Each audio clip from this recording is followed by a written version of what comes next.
السلام علیکم ورحمۃ اللہ وبرکاتہ۔ قرآن عظیم کی تلاوت کا عمل انتہائی محتمم بالشان ہے۔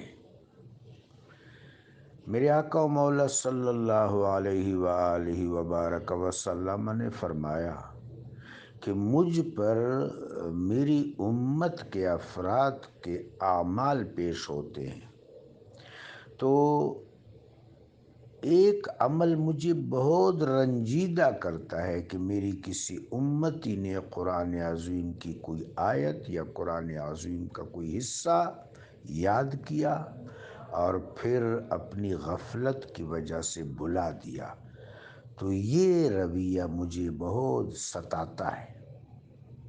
قرآن عظیم کی تلاوت کے وقت مشاہدہ نصیب ہوتا ہے، رقت نصیب ہوتی ہے، خشوع نصیب ہوتا ہے، اور اعمال قلبیہ کے اندر حلاوت و طراوت نصیب ہوتی ہے، اور اس چیز میں تو شیطان کی موت ہے۔ سو تلاوت قرآن کے وقت وہ زیادہ ایکٹیو ہو جاتا ہے، زیادہ شدت سے حملہ کرتا ہے۔ قرآن عظیم میں کریم رب کا ارشاد ہے، ان قرآن الفجر کان مشہودا۔ جب آدمی قرآن عظیم کی تلاوت کرتا ہے تو اس پر معرفت طلوع ہوتی، وہ حق و باطل کے درمیان فرق کر سکتا ہے، امتیاز روا رکھ سکتا ہے، اور ایسے موقع پر مشاہدہ نصیب ہوتا ہے۔ لہٰذا جو عمل بہت زیادہ محتمم بالشان ہے وہاں شیطان کا حملہ بھی سخت ہوگا، لیکن ہر عمل خیر میں شیطان مزاحم ہونے کی کوشش کرتا ہے۔ قرآن عظیم کی اس آیت مبارکہ پر اگر ہم غور کریں، یوسوس فی صدور الناس، یہ مضارع کا مصدر ہے، صیغہ ہے، یعنی وہ وسوسہ ڈالتا ہے، وہ وسوسہ ڈال رہا ہے، وہ وسوسہ ڈالتا آ رہا ہے، وہ وسوسہ ڈالے گا، وہ وسوسہ ڈال رہا ہوگا، وہ وسوسہ ڈالتا رہا ہوگا، یہ سارے معانی اس مصدر کے اندر موجود ہیں۔ تو وہ مسلسل وسوسہ ڈالتا ہے، اور یہاں سے وہ انسان پر متصرف ہونے کی کوشش کرتا ہے۔ انسان کے پورے وجود میں، یعنی لطفی نظام میں اور جسمانی نظام میں، صرف ایک جگہ پر ایک دروازہ ہے جہاں سے وہ داخل ہونے کی کوشش کرتا ہے، باقی کوئی اور جگہ اس کی نہیں ہے۔ وہ کون سی جگہ ہے؟ وہ نفس ہے۔ نفس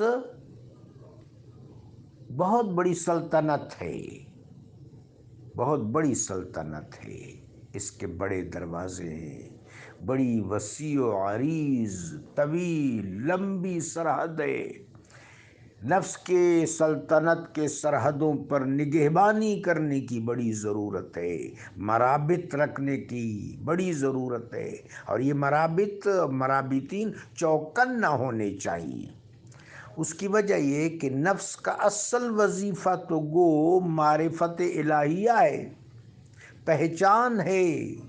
وَالنَّفْسِ وَمَا سَوَّاهَا، ہم نے نفس کو خوب خوب کھڑا کیا، استوار کیا، فَأَلْهَمَهَا فُجُورَهَا وَتَقْوَاهَا، اس کو پہچان بتا دی کہ شر کیا ہے، خیر کیا ہے، تقوی کیا ہے، غیر تقوی کیا ہے۔ لیکن نفس کا ایک ذیلی وظیفہ بھی ہے، اولا اعلیٰ عرفہ وظیفہ معرفت الہیہ ہے، پہچان ہے، لیکن ایک ذیلی وظیفہ یہ ہے کہ بشری تقاضوں کا تعین کرتا ہے، بشری تقاضوں کا، کہ لباس ضرورت ہے، مکان ضرورت ہے، خوراک ضرورت ہے، پیسے ضرورت ہے، یہ جو ریکوائرمنٹس آف لائف ہے، جسمانی زندگی، عنصری زندگی، بشری زندگی کی ضروریات، جس کے لیے اللہ نے زمین میں متاع ودیعت فرمائی ہے، اس متاع میں انسان کے لیے زیب بھی ہے، زینت بھی ہے، ضرورت بھی ہے، کشش بھی ہے۔ اب نفس اس اعتبار سے تعین کرتا ہے بشری ضرورتوں کا، لیکن ان ضرورتوں کے اخلاقی حدود و قیود شریعت مطہرہ وضع کرتی ہے کہ رزق ہے اسے حلال ہونا چاہیے، حرام نہیں، پوشاک ہے اس کو پاک ہونا چاہیے، ناپاک نہیں، کوئی بھی چیز ہے وہ حلال طریقے سے، صائب طریقے سے آنی چاہیے۔ اس مقام پر شیطان تخریب کاری کر کے نفس کو نفس امارہ میں بدلنے کی کوشش کرتا ہے، حلال سے نکال کر حرام کی طرف لاتا ہے، خیر سے نکال کر شر کی طرف لاتا ہے۔ یہاں پر اگر اس کا وسوسہ کامیاب ہو جائے تو پھر وہ انسان کو اس کے اصل مقام سے معزول کرنے میں، برطرف کرنے میں کامیاب ہو جاتا ہے۔ تو بس تمام خیرات میں، حسنات میں وہ مزاحم ہوتا ہے۔